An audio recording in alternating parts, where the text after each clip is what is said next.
जय श्री कृष्ण। राधे राधे। जया एकादशी सर्व सिद्धि प्रदायक माघ मास के शुक्ल पक्ष की इस एकादशी का नाम जया एकादशी है। इसके व्रत में भगवान कृष्ण की केशव नाम की पूजा की जाती है।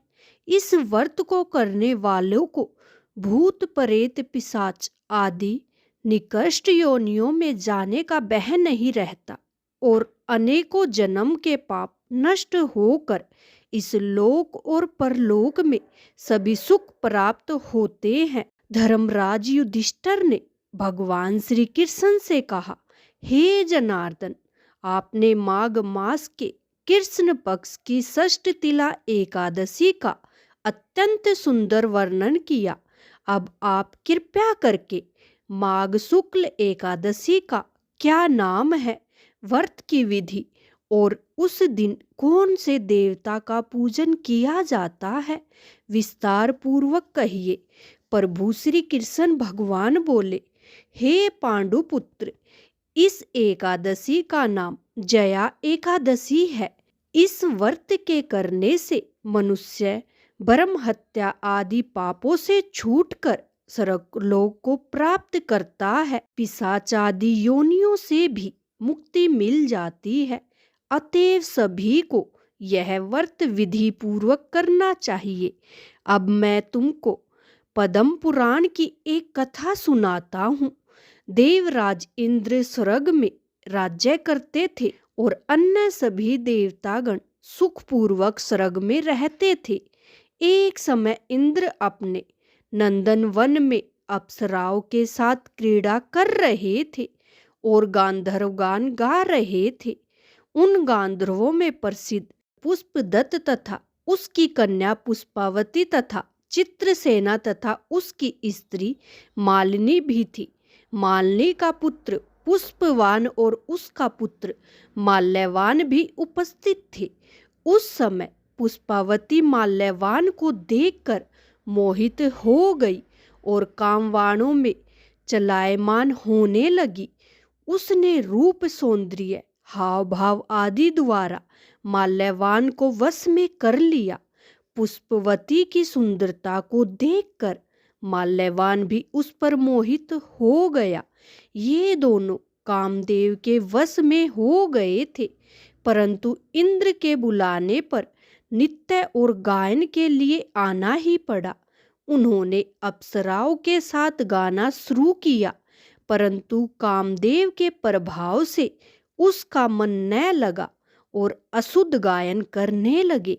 इनकी भाव भंगिमाओं को देखकर इंद्र ने उनके प्रेम को समझ लिया और उसमें अपना अपमान समझकर इन दोनों को श्राप दे दिया कि तुम मृत्युलोक में जाकर पिशाच का रूप धारण करो और अपने कर्मों का फल भोगो।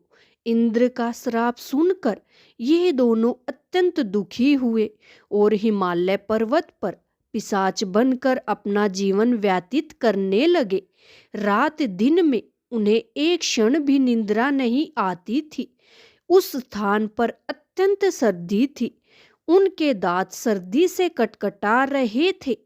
एक दिन पिशाच ने अपनी स्त्री से कहा, न मालूम हमने पिछले जन्म में ऐसा कौन सा पाप किया है जिससे हमें यह इतनी दुखदाई यह पिशाच योनि प्राप्त हुई है।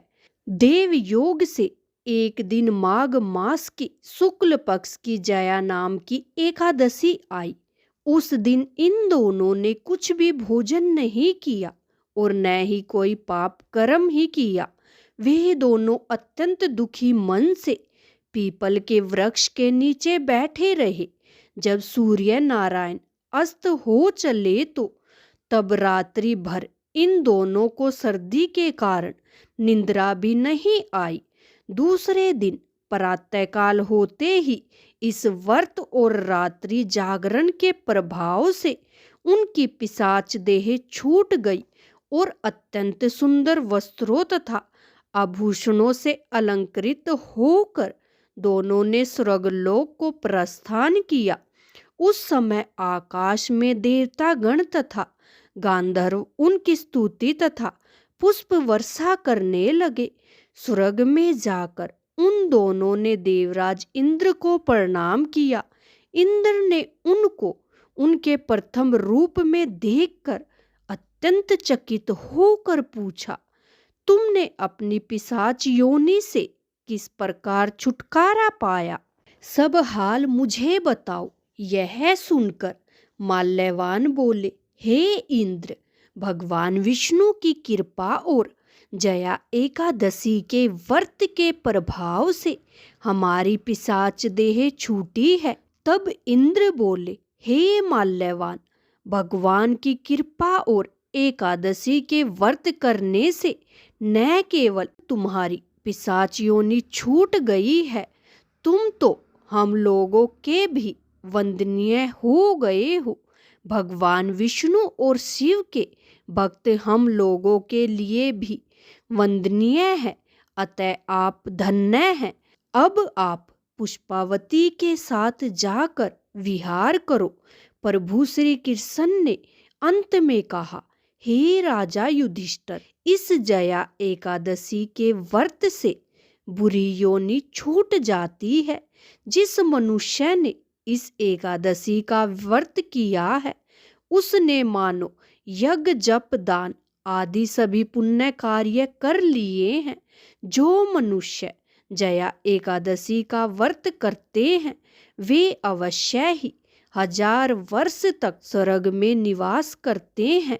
आपको यह कथा कैसी लगी, कमेंट कर कर बताएं।